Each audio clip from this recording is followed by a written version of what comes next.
Every single afternoon, somewhere between 1 and 4 p.m., your body tries to shut you down. Not slow you down, shut you down. Your eyes get heavy, your thoughts get loose. You read the same sentence 3 times, and it still doesn't land, and then, somewhere around 3 p.m., you give up and go make coffee. You've done this your entire life, and you've always blamed lunch. It isn't lunch. What's happening to you every single afternoon is one of the oldest biological programs in the human body. Something so ancient, it predates civilization itself. And the strangest part? For most of human history, people didn't fight it. They didn't make coffee, they didn't push through, they obeyed it. And something happened to our species when we stopped.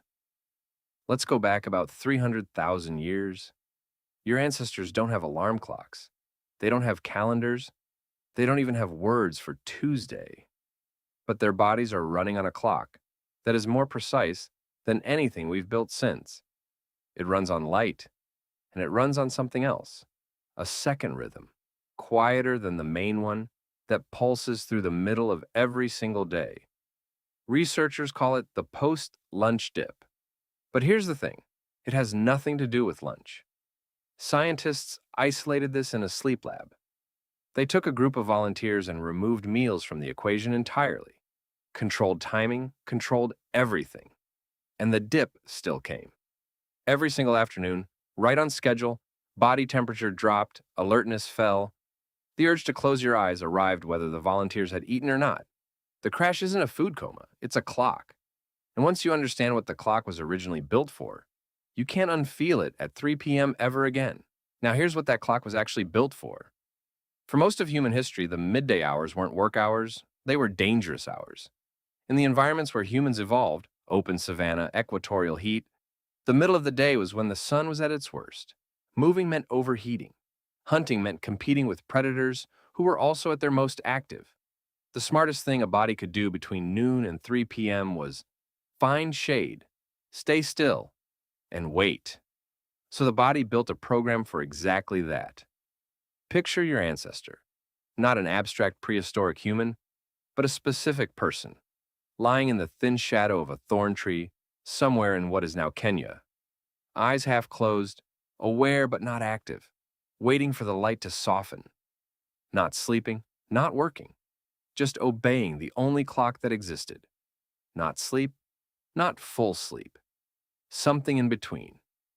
A shallow rest, a controlled fade, just enough to lower body temperature, slow the heart rate, reduce water loss, and let the peak heat pass, and then back to full function for the rest of the afternoon. This is what a siesta actually is.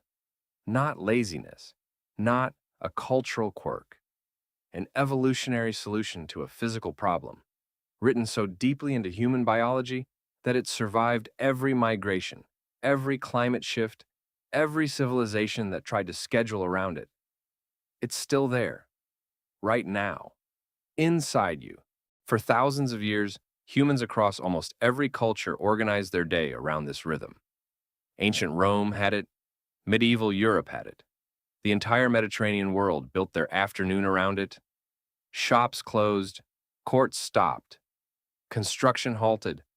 Not because people were lazy, because the body made it obvious that stopping was the correct thing to do.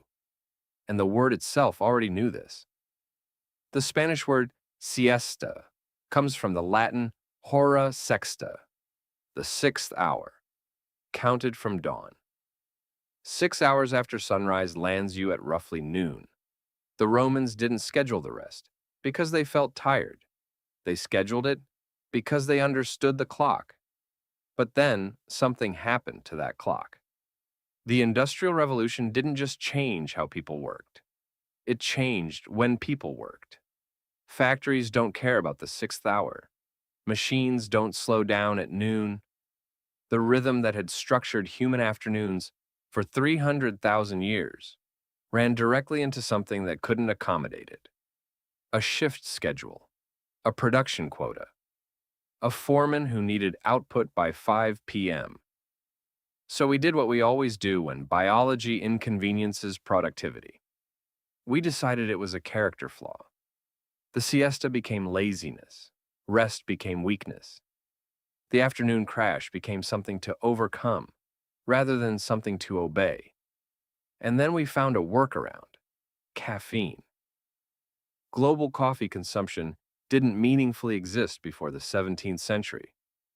It exploded precisely when the Industrial Revolution created a workforce that needed to stay awake. Through an afternoon their bodies were designed to sleep through. You've been drinking the solution to a problem your great-great-grandparents created. But here's the part that gets strange.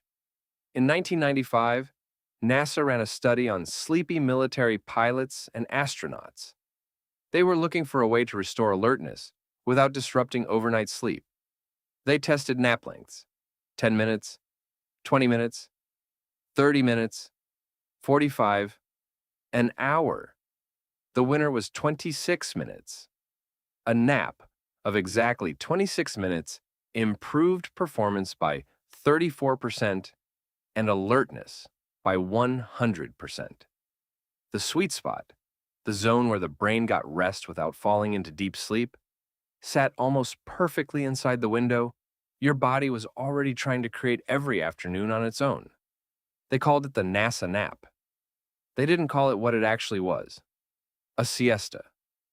The same rest that Roman courts suspended for, that Mediterranean fishermen built their entire afternoon around, that your body has been quietly requesting every day of your life. Peer-reviewed, tested on astronauts, confirmed by NASA, and still somehow considered laziness in most of the world. A siesta. Now here's what this means for you specifically. Every afternoon when you reach for the coffee, your body is not failing. It is asking very clearly for something your ancestors understood without being told. The 3 p.m. crash is not a symptom of bad sleep the night before, though that makes it worse. It is a scheduled event, a biological appointment your body has been keeping every single day of your life, whether you honor it or not. And here is what happens when you don't, when you push through the dip without rest. With caffeine, with willpower, with one more task, your body doesn't cancel the rest, it reschedules it. Into the drag you feel at 6 p.m. when you're trying to be present for something that matters. Into the fragmented second half of your night when the debt finally comes due. The crash doesn't disappear when you override it. It moves. The body keeps the receipt. Every override gets locked. Every afternoon you push through costs something you can't see on the day you spend it. There is a Greek island called Icaria where people routinely live past 90. Researchers who study longevity have spent years trying to find the variable. They found several things, but one of them keeps appearing in study after study, quietly, almost unremarkably. Icarians nap. Regularly, as a non-negotiable part of the afternoon. And the population that naps consistently shows significantly lower rates of heart disease, depression, and cognitive decline. Not because napping is magic. Because obeying the clock costs the body nothing. Overriding it every single day for decades costs more than we currently know how to measure. Your ancestors didn't have a word for the 3 p.m. crash. They didn't need one. When the 6th hour came, they stopped. They found shade. They let the body do what it was asking to do.